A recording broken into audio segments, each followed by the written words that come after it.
एक common problem है जो आजकल बहुत चल रही है और मैं ये कह सकता हूँ कि आप में से ज्यादातर लोगों को ये प्रॉब्लम है और उसका नाम है लेजीनेस, आलस। आप नींद भी पूरी लेते हो लेकिन फिर भी आलस रहती है, वो एनर्जी नहीं रह पाती पूरा दिन। कभी कभी तो सुबह उठते ही लेजीनेस फील होती है, फिर चाहे 8 घंटे सोए हो या 10 घंटे। पहले ये प्रॉब्लम बूढ़े लोगों में होती थी और आजकल ये प्रॉब्लम 30 साल, 20 साल और कभी कभी तो 15 साल के बच्चों में हो जाती है। जब भी आप कोई काम करने की सोचते हैं तो आपको आलस आता है, आपकी बॉडी में एनर्जी नहीं रहती काम करने की, इसलिए आप काम को कल पे टाल देते हो और कल भी यही होता है। अगर आपके साथ भी यही होता है तो मैं बता दूं कि आप दुनिया में अकेले नहीं हो कि जिसके साथ ये प्रॉब्लम हो रहा है। मुझे पता है बहुत सारे लोग इस वीडियो को भी लेट के देख रहे होंगे क्योंकि बैठने में आलस आता है। तो अब सवाल आता है कि इसका सोल्यूशन क्या है। तो इस वीडियो को पूरा देखने के बाद आपको सोल्यूशन मिल जाएगा। So let's start the video. इसका फर्स्ट सॉल्यूशन है क्वालिटी स्लीप। जब हम सोते हैं तो हमारा दिमाग रिफ्रेश हो रहा होता है। जो दिन भर हमने काम किया और जो हमें दिन भर थकान हुई, सोते समय हमारी बॉडी उसे रिकवर करती है। आपने नोटिस किया होगा कि जिस दिन आपको लगता है कि आज हमारी नींद पूरी हुई है, उस दिन आप ज्यादा एनर्जेटिक रहते हो।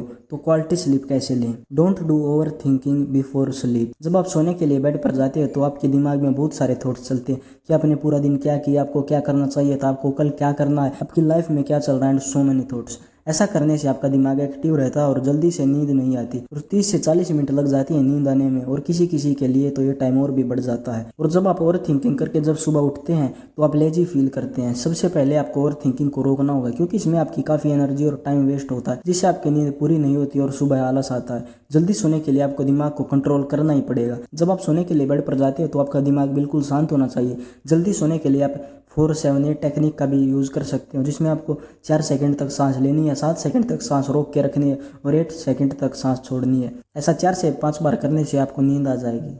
Next point, caffeine. अगर आप सोने के कुछ घंटों पहले कॉफ़ी पी लेते हो तो आपको जल्दी नींद नहीं आएगी। आपको पता होगा कि जब आपके अंदर कैफीन लेवल हाई होता है तो आपको जल्दी से नींद नहीं आ सकती। कॉफ़ी पीने के 1 घंटे बाद कैफीन लेवल हाई होता है, 6 घंटे बाद तक आधा कैफीन बॉडी में ही रहता है। इसे पूरी तरीके से क्लियर होने में 10 घंटे लग जाते हैं। अगर मान लो 5 बजे आपने 1 कप कॉफ़ी का पिया है तो 10 से 11 बजे तक उसका आधा इफेक्ट कम हो जाएगा। इसका पूरा इफेक्ट कम होने में 3 बज जाएंगे। अगर आपको क्वालिटी स्लीप लेनी है तो दोपहर के खाने के बाद आपको कॉफ़ी नहीं पीनी चाहिए। कॉफ़ी पीने के कुछ घंटों बाद आपको नींद आ जाती है पर वो नींद क्वालिटी स्लीप नहीं होती। इसीलिए क्वालिटी स्लीप लेने के लिए आपको दोपहर के खाने के बाद कॉफी नहीं पीनी चाहिए। Avoid screens. अगर आप रात को फोन, लैपटॉप और टीवी देखने के बाद सोने जाते हैं तो आपको जल्दी नींद नहीं आएगी। आइए जानते हैं इसके पीछे का कारण। जब हम फोन या लैपटॉप चलाते हैं तो उससे निकलने वाली ब्लू लाइट जब हमारी आंखों पर पड़ती है रात को तो हमारे दिमाग को लगता है कि अभी दिन चल रहा है, जिससे वो जल्दी से नहीं सो पाता। इसलिए आपको सोने के 1 घंटे पहले फोन और लैपटॉप नहीं चलाने चाहिए। Dark room.